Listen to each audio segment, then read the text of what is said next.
যে আপনাকে ক্ষমতায় কিন্তু আমি করছি, বেশি নড়াচড়া করবেন। শব্দটা বললাম এই কারণে, বাজেট হয়, জাতীয় বাজেট হয়, এই বাজেটের অনেক টাকা কিন্তু অনেক সময় আমরা খরচ করতে পারি, ফেরত আসে টাকা। আবার যেখানে টাকা খরচ করার জায়গা আছে, খরচ করা প্রয়োজন, আর সেখানে কিন্তু আমরা বরাদ্দ যথাযথভাবে দিতে পারি।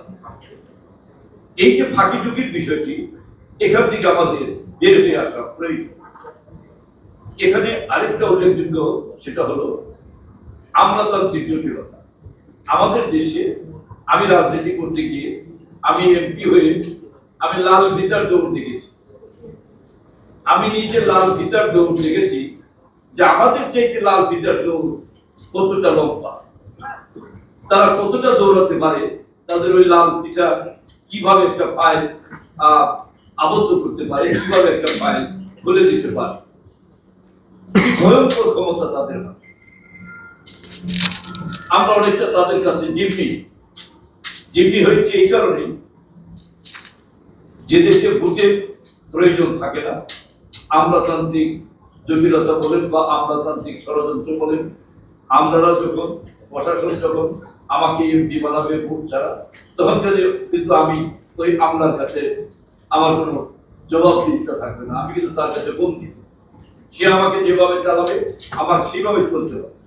আমি যদি একটু আমার ক্ষমতাটাকে খাটাতে চাই, তিনি কিন্তু বলবে যে আপনাকে ক্ষমতায় কিন্তু আমি করছি, বেশি নড়াচড়া করবে। এই যে অবস্থা ছিল দেশে, এই অবস্থার থেকে কিন্তু আমরা বের হয়ে আসতে চাই।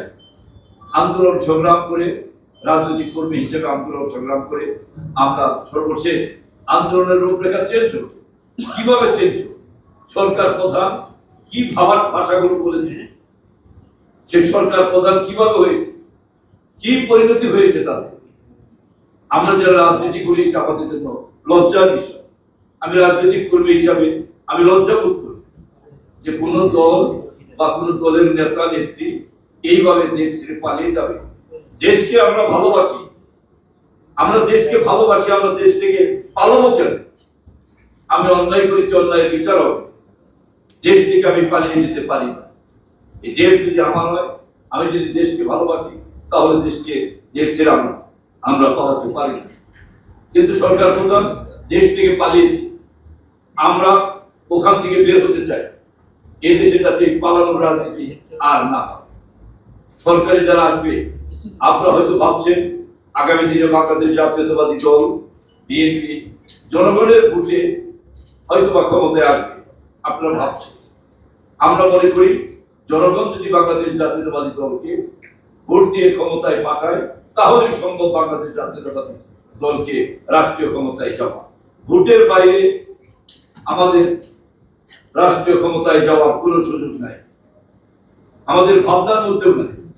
আমাদের নেতা বিএনপির ভারপ্রাপ্ত চেয়ারম্যান তারেক রহমান মহোদয় বলেছেন, আগামীতে গণতান্ত্রিক বাংলাদেশ গড়তে হলে ঐক্যমত্যে সরকার গঠন করতে হবে। শুধু বিএনপি একাই বাংলাদেশ গড়বে, এটা হতে পারে না, এটা সম্ভব না। আমরা সকলের সহযোগিতা নিয়ে আমরা নতুন করে বাংলাদেশ গড়তে চাই।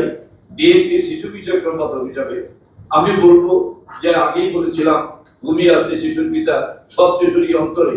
যদি এই শব্দটার আমরা বিশ্লেষণ করি, তাহলে শিশুদের সর্বাধিক গুরুত্ব দিয়ে শিশুকে যদি আমরা গড়ে তুলতে পারি। আমি শিশু ছিলাম, আমি এমপি হয়েছি।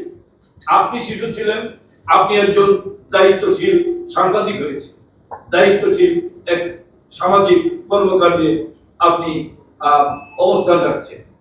কাজেই এই জায়গা থেকে আমরা বলতে চাই যে, আগামী দিনে আমার সুযোগ যদি থাকে, আল্লাহ আমাকে সুযোগ যদি দেয়, আমি এই শিশু বিষয়ক সম্পাদক হিসাবে বাংলাদেশ জাতীয়তাবাদী দলের প্রতিনিধি হিসাবে আমি আগামী দিনে শিশুদের গুরুত্ব, আমাদের দেশে কতটা বেশি, শিশু যদি গড়ে তুলতে পারে, আজকের শিশু আগামী দিনের ভবিষ্যৎ, এটা শুধু মুখে বলতে হবে, এটা বাস্তবায়নের জন্য বাস্তবমুখী কর্মসূচি হাতে নিতে হবে।